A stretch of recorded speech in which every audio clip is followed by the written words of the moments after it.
Assalamualaikum warahmatullahi wabarakatuh. Bismillah, alhamdulillah, salatu wassalamu ala rasulillah wa ala alihi wa sahbihi wa man walah. Wala hawla wala quwwata illa billah. Subhanaka la ilma lana illa ma 'allamtana innaka antal alimul hakim. Rabbi shrah li sadri wa yassir li amri wa hlul 'uqdatam min lisani yafqahu qawli. Amma ba'd.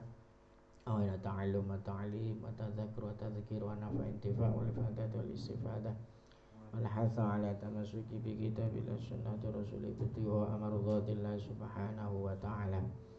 Qala al-mu'allif rahimahullah nafa'ana bihi wa bi ulumihi fid dharain amin.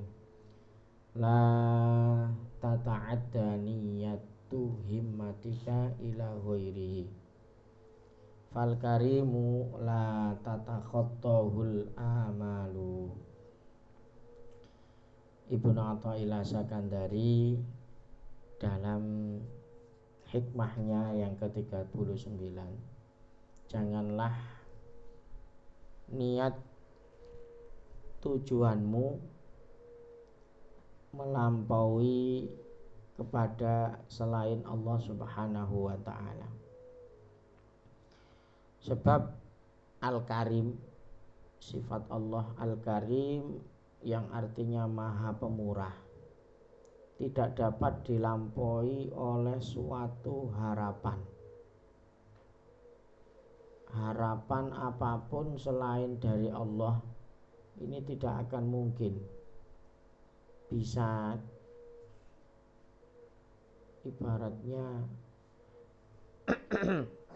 kita juga punya sifat karim atau pemurah, tapi jelas tidak akan sama dengan sifat karimnya Allah Subhanahu wa ta'ala. Ibnu Athaillah Sakandari dalam hikmah ini menyampaikan hajat kepada selain yang pemurah. Tidak ada yang pemurah pada hakikatnya kecuali hanya Allah Subhanahu wa ta'ala. Al-Imam Junaid radhiyallahu an ini berkata bahwa sifat pemurah Allah atau Al-Karim ini adalah yang memberi hajat sebelum diminta.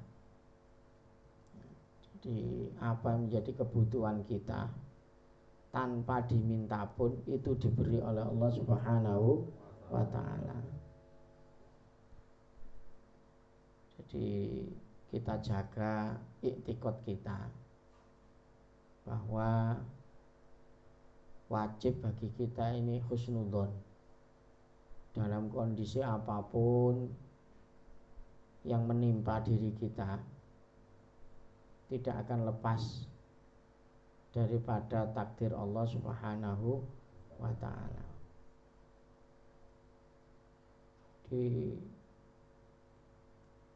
Makanya bagi orang yang sudah kenal dekat dengan Allah, justru meminta atau berdoa ini mengesankan. Orang itu mengira bahwa Allah ini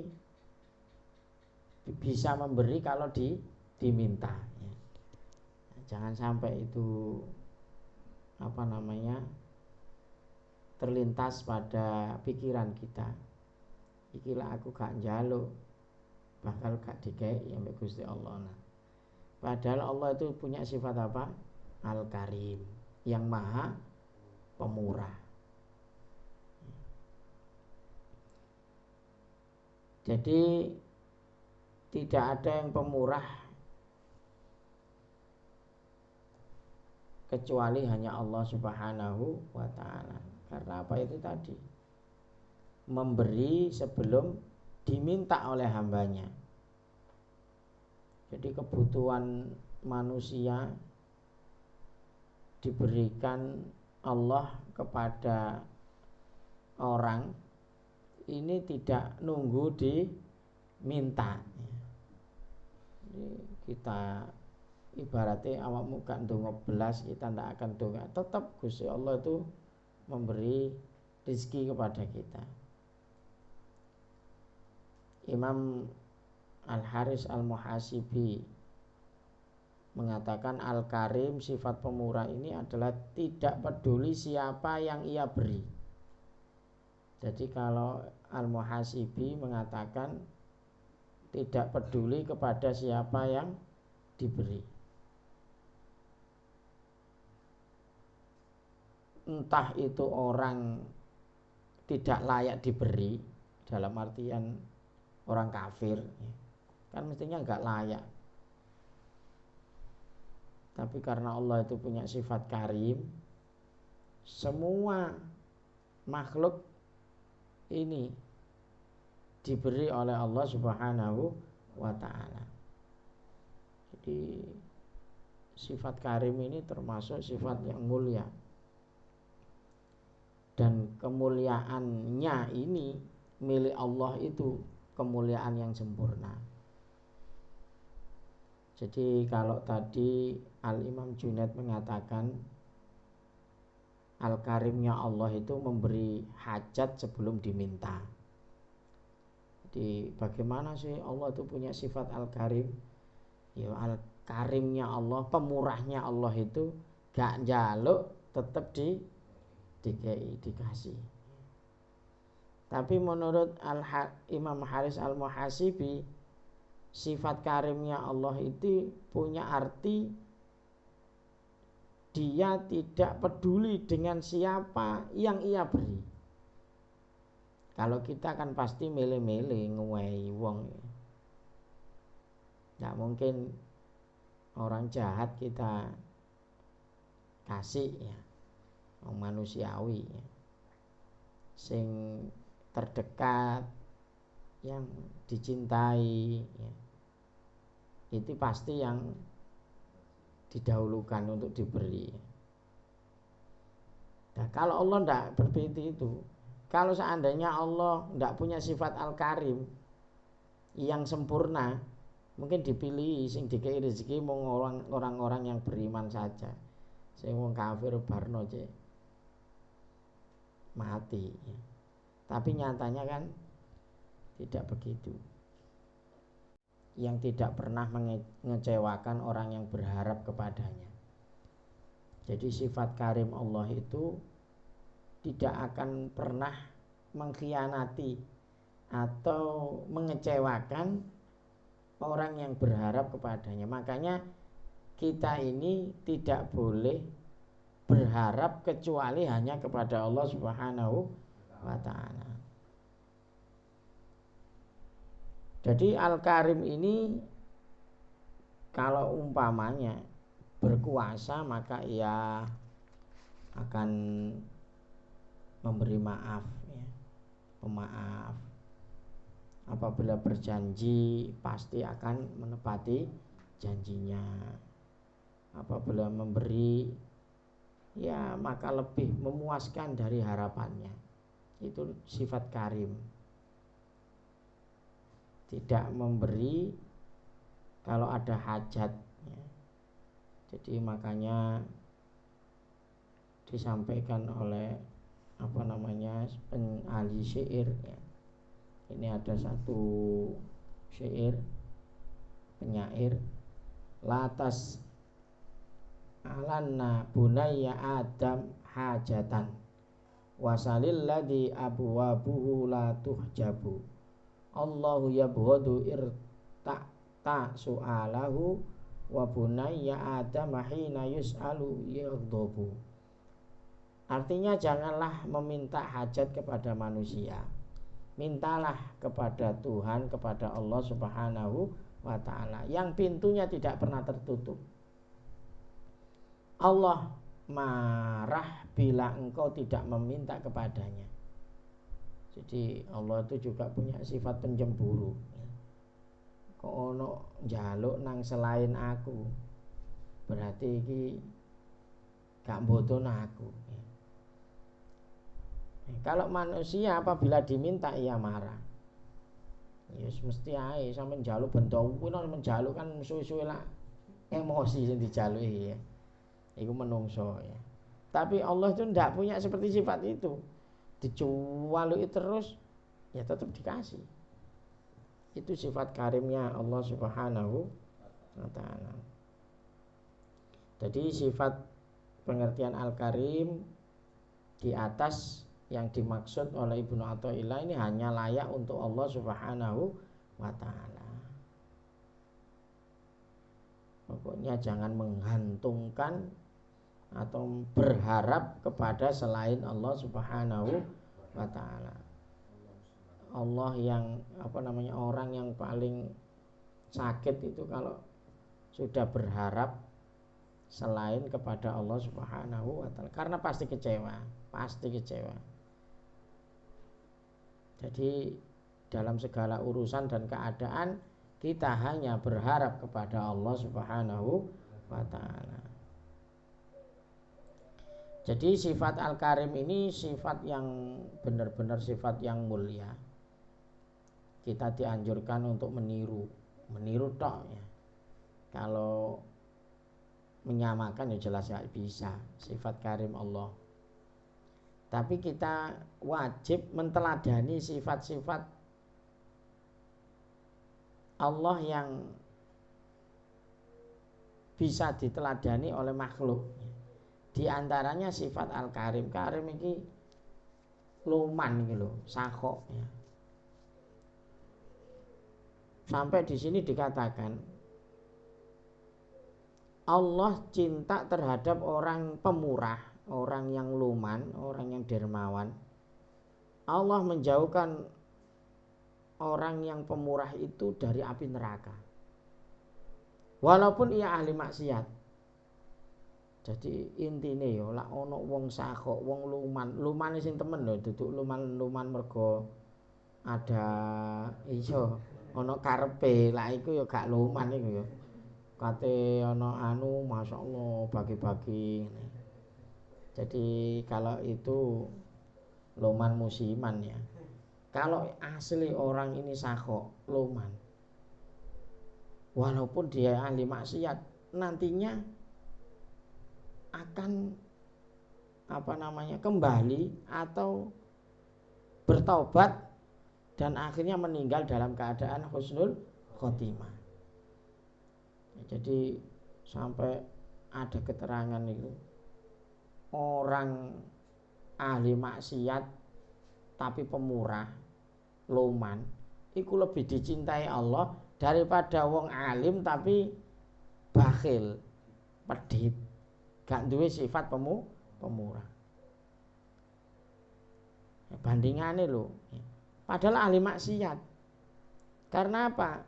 Karena sifat sakhok ini, sifat karim ini bisa nantinya menjadikan orang yang asalnya ahli maksiat ini, karena dia dalam tanggungan Allah ya, kalau ia mati maka ia bertobat berkat kemurahan Allah Subhanahu wa ta'ala dan akan memasukkan ke surganya Allah Subhanahu wa ta'ala.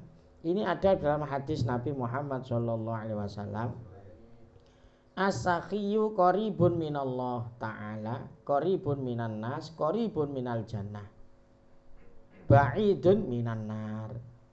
Wal bakhilu ba'idun minallah ta'ala, ba'idun minan nas, ba'idun minal jannah, qaribun minan nar.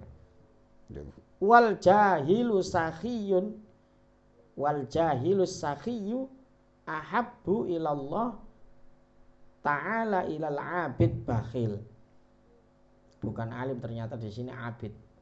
Orang yang murah atau dermawan itu dekat dengan Allah, dekat dengan manusia, dan dekat dengan surga, dan jauh dari neraka. Orang yang pelit, medit alias bakhil, jauh dari Allah, jauh dari manusia, dan juga jauh dari surga, dekat dengan neraka. Sampai dikatakan orang bodoh yang murah, orang bodoh yang luman, orang bodoh yang dermawan lebih dicintai Allah daripada ahli ibadah tapi pelit. Lebih dicintai oleh Allah daripada ahli ibadah tapi pelit. Jadi makanya dalam ayat-ayat Al-Quran antara sholah dengan zakat itu pasti digandengkan. Koyok-koyok ngene, kayak itu patokan orang kalau baik hubungannya dengan Allah, sholatnya pasti bagus. Patokan orang baik dengan manusia itu adalah luman. Ya, jangan diidentikan dermawan ini hanya dengan memberi uang, enggak. Gampangan ambek uang gitu loh, maksudnya punya kepedulian terhadap orang lain. Jadi makanya di dalam ayat Al-Quran mesti aqimus sholah wa atuz zakat, mesti digandeng no. Karena dua-duanya ini yang menjadi bahasanya penilaian orang. Yang satu sholatnya, yang satu sedekahnya atau zakatnya. Kalau ada orang ahli sholat kok gak mau mengeluarkan zakatnya, maka sholatnya ini bisa dijadikan penilaian ini perlu dipertanyakan. Ini sholatnya temen tanda. Begitu juga kalau ada orang ya luman tapi kok gak gelem sholat, ini ya juga perlu dipertanyakan, luman ini luman temen tanda ya. Jangan-jangan dia karena apa? Karena dua-duanya ini sebagai barometer seseorang. Jadi sampean tonton ono wong ahli ibadah kok luman, oh berarti iki ibadahnya temen ngono lho. Yang menjadi nilai oh berarti iki ibadahnya temen. Tapi ono wong ahli ibadah mat gak kelani, wah iki koyane ibadah nuruti nafsu tok iki. Begitu juga ono wong luman, sampean tonton ibadah hubungan dengan Allah iki apa? Kalau dia kok baik hubungannya dengan Allah, ya, pasti berarti sedekahnya ini sedekah memang ikhlas. Jadi iki ngono gawe barometernya. Barometer seseorang hablum minallah dengan hablum minan nas. Jadi manusia itu harus ada di tengah itu. Makanya mari sholat dikongkon noleh kanan noleh kiri. Assalamualaikum warahmatullahi wabarakatuh. Iki koyo-koyo iku ngakai isyarah ya. Ojo mung ndangak ae tapi yo tola-toleo. Lah orang sekarang itu kadang mohon maaf ono wong haji ku sampai berkali-kali tonggone ketarak gak iso mangan.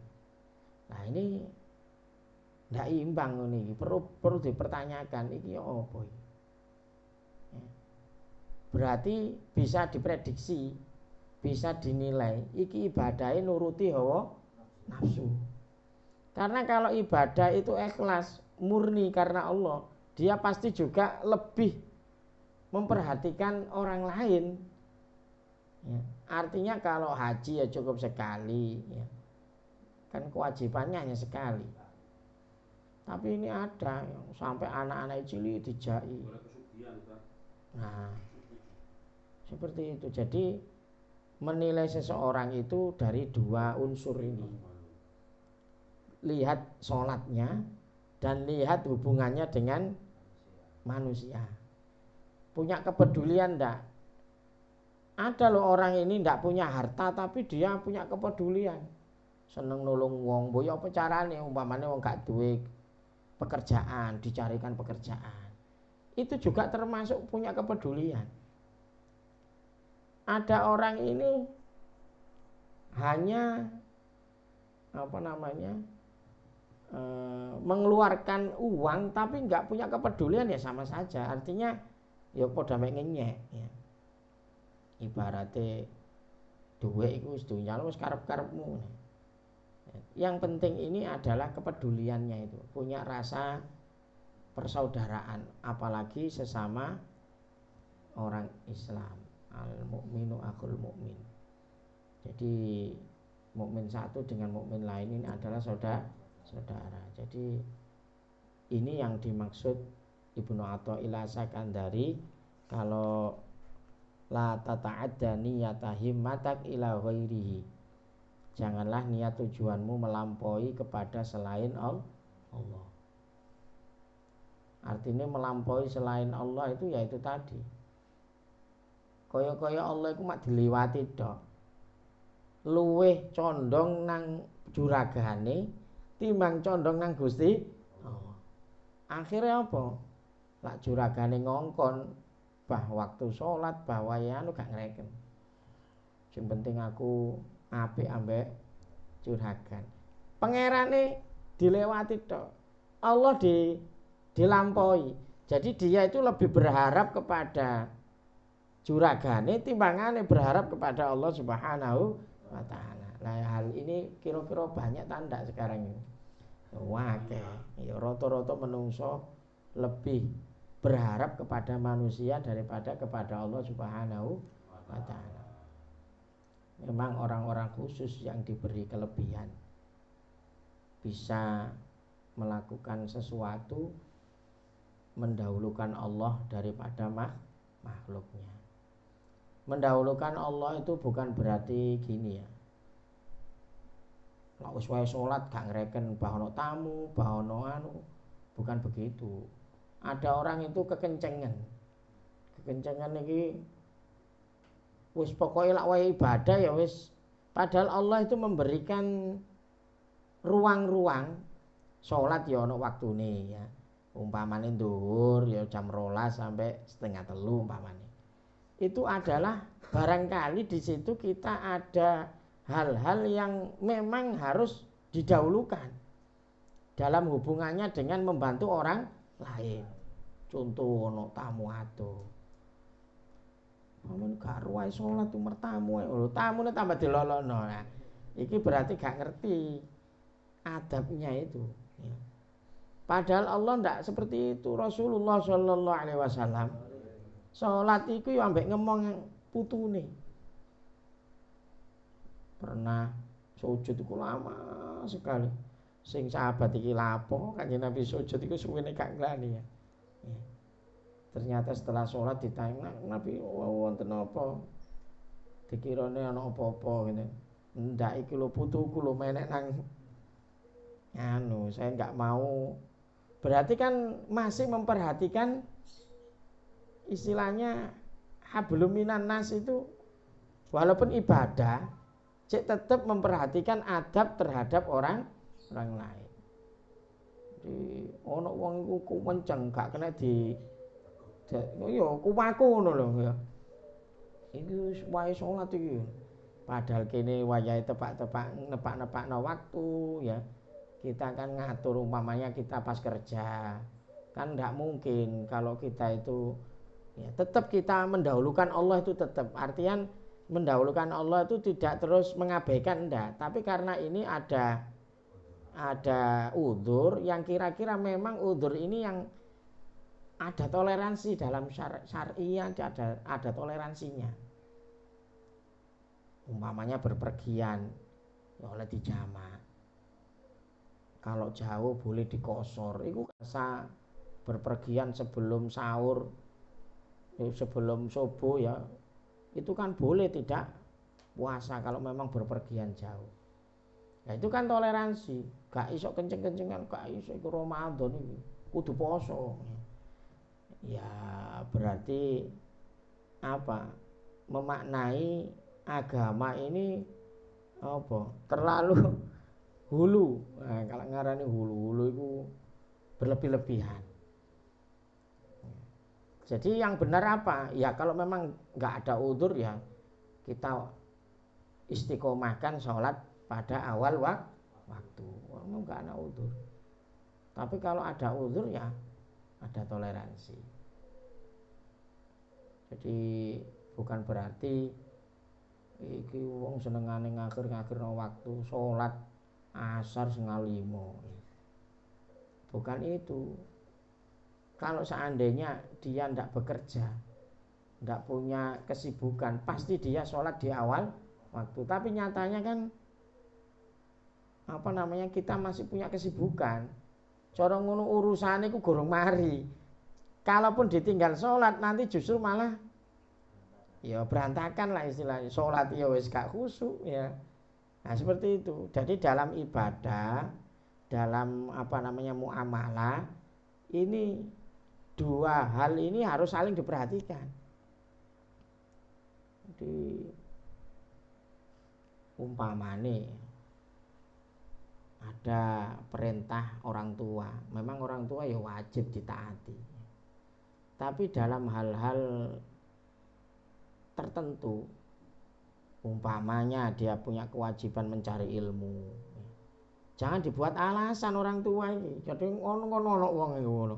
Lah kok gak ngaji? Waduh, aku nunggoki. Padahal aslinya kalau diatur bahasanya itu ndak sampai terjadi hal seperti itu. Mungkin orang tuanya dikasih pengertian atau, tapi ada orang yang sudah menyerah, tapi ikut kesempatan ini aku gak ngaji ya. Di alasan iki ibuku aku kudu berbakti kepada orang. Loh lah kok ono berbakti tapi nyalahi aturan itu loh ya.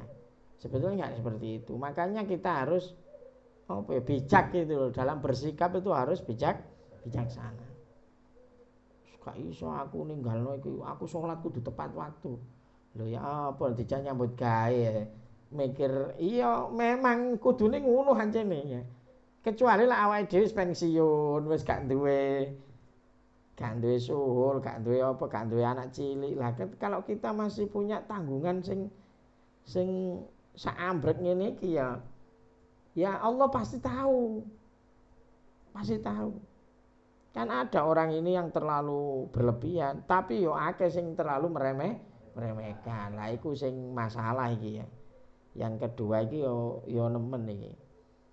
Jadi makanya ono muncul istilah Islam garis kanan, ono garis kiri. Ono sing terlalu kekencengan, ono sing kekendhon. Ngruwemehno sembayang ngruwemehno. Ayo sembayang wis kuwi sik ta wis. Sik dawa waktune iki dientekno sik rokoke. Lah wis ngene iki berarti gak melok aturan iki ya. Maksud saya tadi itu kalau toleransinya itu memang dibenarkan oleh syariat. Iki gak lapo-lapo sajane salat jamaah nang masjid ya iso. Tapi diundur. Nah iki sing gak disenengi. Kalau kita punya kesibukan atau dalam kondisi mungkin kepogel nemen ya gak apa-apa. Anjene ana ruksoe. Tapi kalau kita ndak punya uzur, ya harusnya kita menjalankan syariat itu dengan istiqomah. Koyok ngaji ngene iki ya. Ngaji seperti ini ya jadikan ini adalah kewajiban bagi kita. Golek ilmu iku hukume wajib. Sedangkan jenengan itu gak golek ilmu kecuali mrene tok. Kecuali lak sampean duwe banyak majelis ya.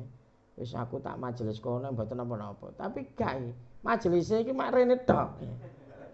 Gak teko pisana, itu berarti sudah mengabaikan kewajiban. Kecuali keturun, kaya Cak Imam ini kan keturun. Nah, iku udzur syar'i keturun iki. Tapi lah keturun bendina ya. Nah, jadi ada waktu-waktunya kita ini pinter menempatkan. Jadi Rasulullah SAW itu juga pernah ada sahabat itu sumbung-sumbungan dalam masalah ibadah. Wah, aku gak tahu turu bengi tak kayak sholat tok. Oh, aku tambah belas bojoku gak tahu tak demok. Ngono iku Kanjeng Nabi krungu diparani. Aku iku lho wong sing paling bertakwa. Gak kaya awakmu ngene iku. Ya wae turu ya turu, wae ngumpuli bojo ya dikumpuli ya. Saya juga menikah ya juga tidur ya butuh makan. Gak puasa terus ya. Nggak boleh seperti itu. Semuanya punya hak. Tubuh kita juga punya hak. Seperti itu loh. Jadi beragama ini harusnya itu berjalan beriringan. Lah, banyak orang ini Pak memahami agama itu ono sing terlalu ngiri, ono sing terlalu nganan. Nah, iki. Makanya muncullah kelompok ahli sunnah wal jamaah. Kelompok ahli sunnah itu nengahi saja nih. Dari beberapa aliran-aliran sing terlalu ekstrim sampai aliran sing terlalu kendo itu ya. Biasanya kalau wong kendo-kendo, wong seneng maksiat itu kelompok-kelompok liberal. Pokoknya Al-Quran pokok gak cocok sampai akale wis direvisi menurut karepe dhewe. Tapi ono kelompok sing kenemenen ya.